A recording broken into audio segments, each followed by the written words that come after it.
Since I was a child, I had always felt the need to move my hands and fiddle with objects. My parents would always pester me about it, how I couldn't do well with keeping them still and picking up and messing with things. This affected me in more parts of my life than I would have thought of. I had difficulty making friends as I would typically touch and tangle with belongings that weren't my own. This was because I began to grow an intolerable, unrelenting madness when my hands didn't move, even for a short period of time. The condition became so common after a time that I sometimes wouldn't even feel or notice my own movements. Others would question curiously on why my fingers contorted and twisted in conversation, or why I would loudly tap on a desk during the middle of an essential test. I would only apologize and say it was just a habit of mine. My parents never saw any real issue, as they believed it to be common from my early age. My hands, with no surprise, also had a damaging impact on my process of sleep over the years. The feeling of my fingers became much more noticeable when I would seek rest. They dragged, curled, and rapidly spread apart and closed, and did any other movements that would interrupt my falling into sleep. Sleeping medication helped to a point, but began to be ineffective when the problem continued to develop. After years of attempting to cope with the problem, I took on a career that would involve an amount of finger movements such as typing, in hopes that it would progressively lower my urges. I worked in an office building, and to my surprise, the problem never bothered me as much during the day. I still felt the urges to tighten and stretch my fingers, but it was never an obstacle to any task. I felt like a normal human. Everything would change at night, when I would be alone. The problem always returned far worse, more than I could often handle, and it was because of this phenomenon that I began to see the condition as more of a possession. This sounds completely insane, I know, but my hands seemed to come alive in some sort of way when I was alone and exposed. They felt more there, more apparent than any part of my body. With my parents out of my life and unable to refuse, I finally went to a doctor with the problem. He couldn't even explain what the source of the condition was, as he had never seen an issue that was acquainted with hands in such a way.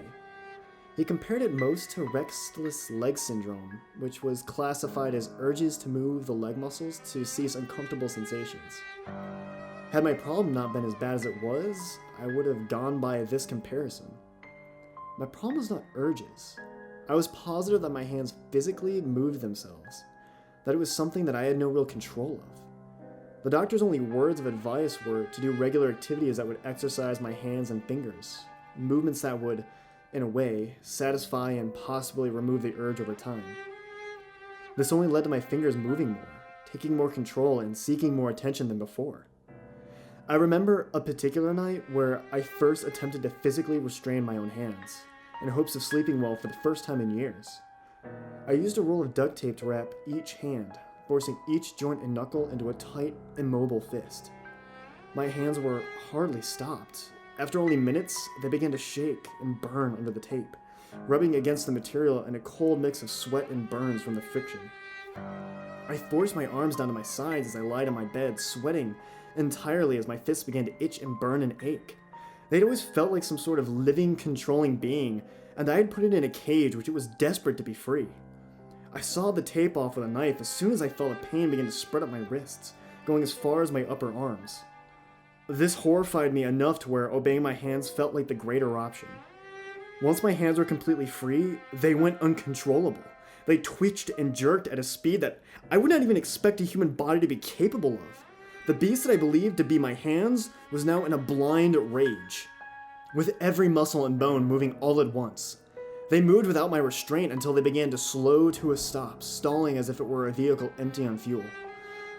I collapsed on the floor that night, waking up with no feeling in my arm muscles at all, and not much more everywhere else. That was the last time I ever attempted to restrain my own hands, but strangely enough, I didn't ever feel the need to from that point. The unknown condition after that night seemed to have left me. I often grew paranoid that it would come back, perhaps worse than before, but my condition appeared to have healed itself.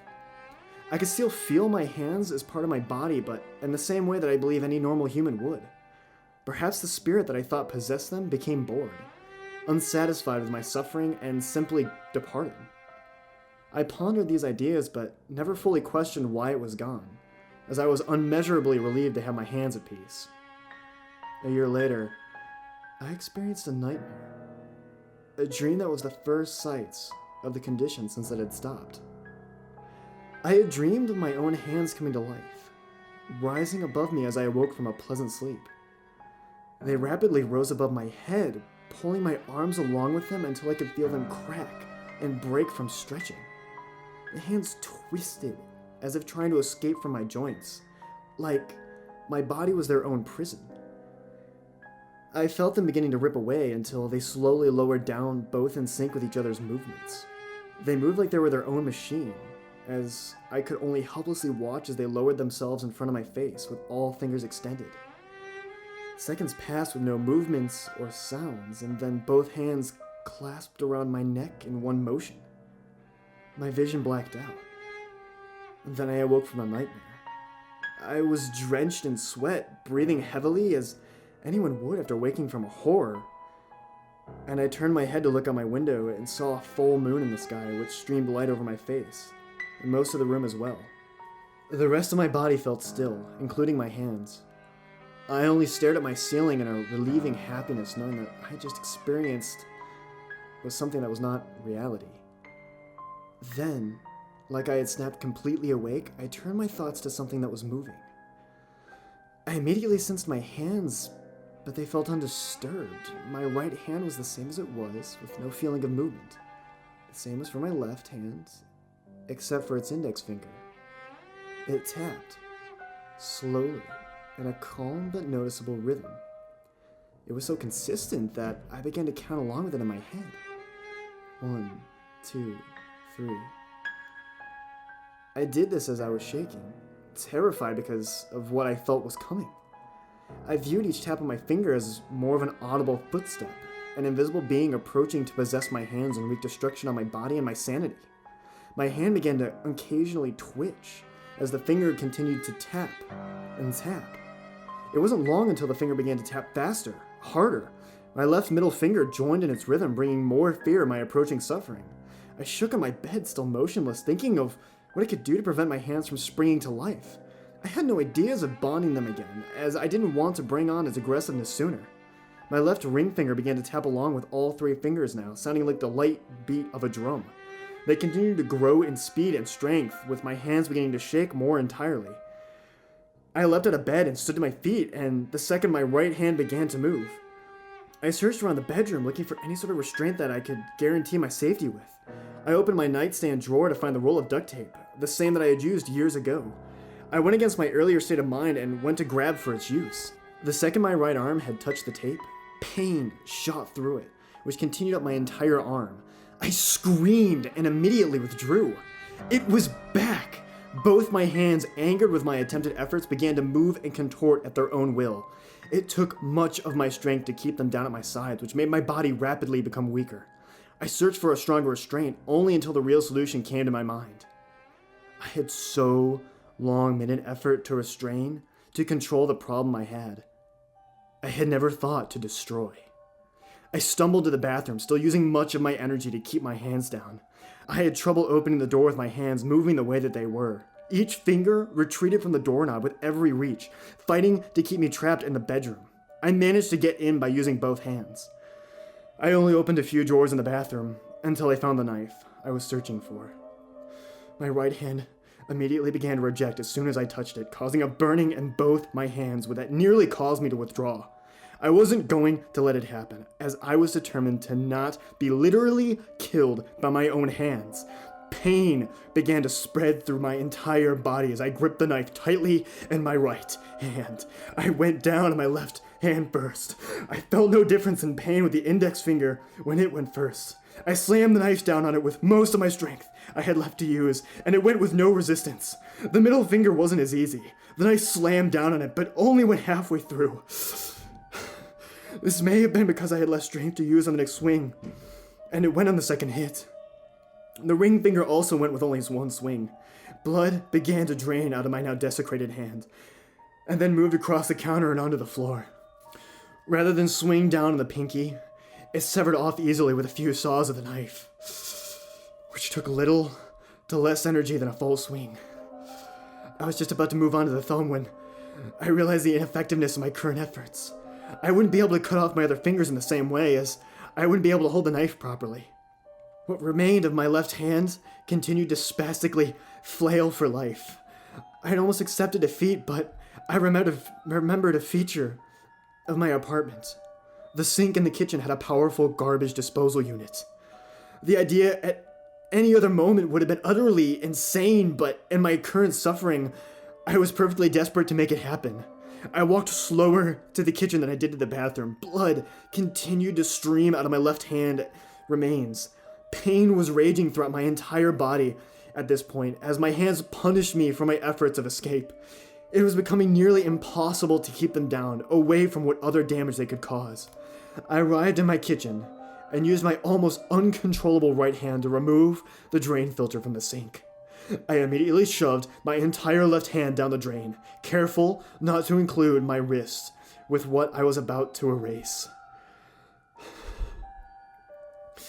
I hesitated for a moment when I'm reaching for the disposal switch, but I was set that it must be done in order to keep myself alive.